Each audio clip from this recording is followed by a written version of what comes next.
ಅಧ್ಯಕ್ಷರೇ, ವಿರೋಧ ಪಕ್ಷ ನಾಯಕರು ಭಯೋತ್ಪಾದನೆ ಬಗ್ಗೆ ನಾವು ಭಯೋತ್ಪಾದನೆ ಅಂದಿಲ್ಲ, ತೆರಿಗೆ ಭಯೋತ್ಪಾದನೆ. ಅಧ್ಯಕ್ಷರೇ, ಒಬ್ಬ ಕನ್ನಡಿಗ 100 ರೂಪಾಯಿ ಇವಾಗ ಕೊಟ್ರೆ ಕೇಂದ್ರ ಸರ್ಕಾರಕ್ಕೆ ತೆರಿಗೆ ಆಗಿ ಬರೋದು 13 ರೂಪಾಯಿ ಅಧ್ಯಕ್ಷರೇ.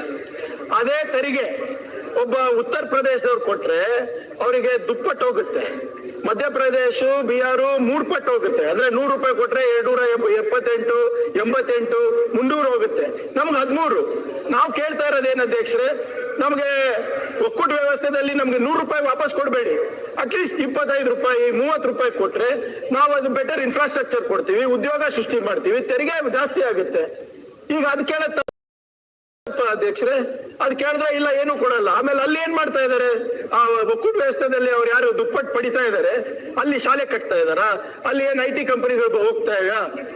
ನಾವು ಇದನ್ನ ಕೇಳೋದು ತಪ್ಪಾಗ್ತದ ಅಧ್ಯಕ್ಷರೇ. ನಮ್ಮ ಕೇಂದ್ರ ಸರ್ಕಾರದಿಂದ ಈಗ 15ನೇ ಹಣಕಾಸಿಂದು 2500 ಕೋಟಿ ರೂಪಾಯಿ ಇನ್ನೂ ಬಂದಿಲ್ಲ. 2500 crores 15 ಫೈನಾನ್ಸ್ ಏನು ಇನ್ನ ದುಡ್ಡು ಬಂದಿಲ್ಲ ಅಧ್ಯಕ್ಷರೇ. ಅದು ಕೇಳಬಾರ್ದ? 15,000 ಕೋಟಿ ರೂಪಾಯಿ ಜಲ್ ಜೀವನ್ ಮಿಷನ್ ನಲ್ಲಿ ಕೇಂದ್ರ ಸರ್ಕಾರದ ಪಾಲನ್ನು ನಾವು ಕೊಟ್ಟಿದೀವಿ ಅಧ್ಯಕ್ಷರೇ. ಹೋದ ವರ್ಷ ನಮ್ಗೆ 5,000 ಕೋಟಿ ರೂಪಾಯಿ ಕಮಿಟ್ಮೆಂಟ್ ಇತ್ತು, ನಮ್ಗೆ ಬಂದಿದ್ದು 571 ಕೋಟಿ ರೂಪಾಯಿ. ಅದು ಕೇಳಬಾರ್ದ ಅಧ್ಯಕ್ಷರೇ? ಇದು ತೆರಿಗೆ ಭಯೋತ್ಪಾದನೆ ಅಂದ್ರೆ ಇನ್ನೇನು ಅಧ್ಯಕ್ಷರೇ? ನಮಗ್ ಬರುವಂತ ಬಂಡವಾಳ, ನಮ್ಗೆ ಬರ್ಬೇಕಾಗಿರುವಂತ ಇನ್ವೆಸ್ಟ್ಮೆಂಟ್ಸ್ ಕೇಂದ್ರ ಸರ್ಕಾರಕ್ಕೆ ಸಬ್ಸಿಡಿಗೆ ಇನ್ಸೆಂಟಿವ್ಸ್ಗೆ ಹೋದ್ರೆ ಇಲ್ಲ, ನೀವು ಬರೇ ಗುಜರಾತಿಗೆ ಹೋಗ್ಬೇಕು, ಮಹಾರಾಷ್ಟ್ರಗೆ ಹೋಗ್ಬೇಕು, ಉತ್ತರ ಪ್ರದೇಶಿಗೆ ಹೋಗ್ಬೇಕು, ಅಸ್ಸಾಮಿಗೆ ಹೋಗ್ಬೇಕು ಅಂದ್ರೆ ಅದು ಭಯೋತ್ಪಾದನೆ ಅಲ್ವಾ ಅಧ್ಯಕ್ಷರೇ? ಈಗ IT ಇನ್ಕಮ್ ಟ್ಯಾಕ್ಸ್ ನಲ್ಲಿ ನಾವು ನಂಬರ್ 1 ಇದೀವಿ, ಫಾರಿನ್ ಏನು ಇನ್ವೆಸ್ಟ್ಮೆಂಟ್ಸ್ ನಲ್ಲಿ ನಂಬರ್ 1 ಇದೀವಿ, IT ಎಕ್ಸ್ಪೋರ್ಟ್ಸ್ ಅಲ್ಲಿ ಅಧ್ಯಕ್ಷರೇ this year I will cross 5.5 lakh crores. 1 ರೂಪಾಯಿ ನಮ್ಗೆ ಬರೋದಿಲ್ಲ. ಆಸ್ತಿ ತೆರಿಗೆನಲ್ಲಿ ನಂಬರ್ 1 ಇದೀವಿ.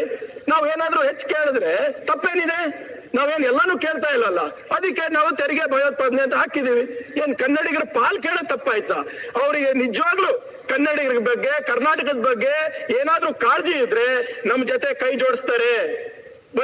ಅಲ್ಲಿ ಹೋಗಿ ಡೆಲ್ಲಿನಲ್ಲಿ ಇಷ್ಟೆಲ್ಲ ಹೇಳ್ತಾರಲ್ಲ ಮೋದಿ ಅವ್ರ ಗುಣ ಆಗ್ತಾ ಇದೆ, ನೀವು ನಮ್ಗೆ ನ್ಯಾಯ ಕೊಡಿಸ್ಬೇಕು ಅಂತ ಹೇಳ್ತಾರೆ.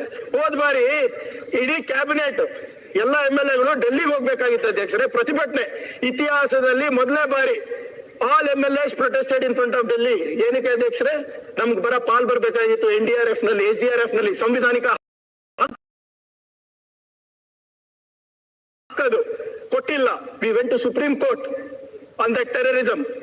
ಅವಾಗ ನಮ್ಗೆ ಸಿಕ್ತ, ಅದನ್ನು ದುಡ್ಡಿನ ಬಂದಿಲ್ಲ ಅಧ್ಯಕ್ಷರೇ. ಇದಕ್ಕೆ ತೆರಿಗೆ ಭಯೋತ್ಪಾದನೆ ಅಂದಿಲ್ಲ ಅಂದ್ರೆ ಇನ್ನೇನ್ ಹೇಳ್ಬೇಕು ಅಧ್ಯಕ್ಷರೇ? ಸೊ ದಯವಿಟ್ಟು ನಾನು ಮನವಿ ಮಾಡ್ಕೊತಾ ಇದ್ದೀನಿ, ಈ ಬಿಲ್ ಏನಿದೆ VB ಗ್ರಾಂಧಿ ಚರ್ಚೆ ಮಾಡ್ಲಿ.